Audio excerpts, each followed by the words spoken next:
Bræður, góðan dag og Guð blessi ykkur. Mig langar að vitna til þess að stækka og dyrka föður okkar himneska. Því í heilagri spádómi hafði hann sagt mér að á mjög ungum aldri myndi hann veita mér efnahagslegt framfærslu, en ég skildi það ekki.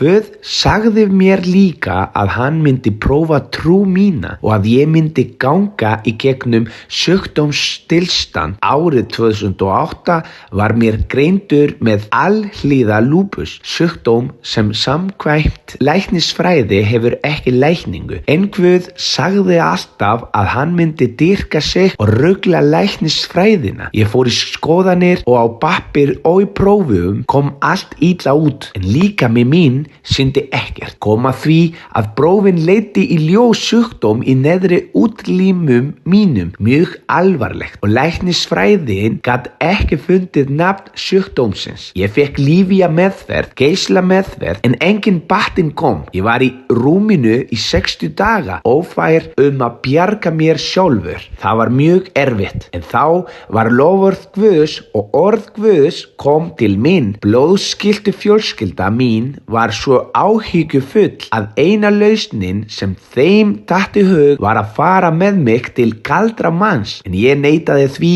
eindregið. Frá því augnablikki þeirri neittum settist Guð hjálpar minn. Við skiptum lækna og Guð byrjaði að verka á fætur mína. Ég byrjaði að batna, en læknisfræði sagði að fyrst yrði að aflima vinstri fótinn og síðan hægri. Það var mjög erfitt fyrir fjölskylduna og fyrir mig, en ég hélt fast við loforð Guðs, lesningu og hugleysla á orði hans og einig lesningu á lífsreynslu bókinni. Guð leyfði líka hjálpar mönnum að leggja hendur á mig, og eftir 15 daga meðferð voru fæturnir mínir orðnir allt annað. Ég gat aftur staðið á þeim. Læknisfræði sagði að ég þyrfti að læra að ganga með krabbastafi og göngugrín eða hjólastól. En ég sagði, Herra, þú hefur gefið loforð að ég muni þjóna þér, og þannig verður það erfiðara. Þannig hélt ég áfram, og í 2 ár gat ég ekki nota skó.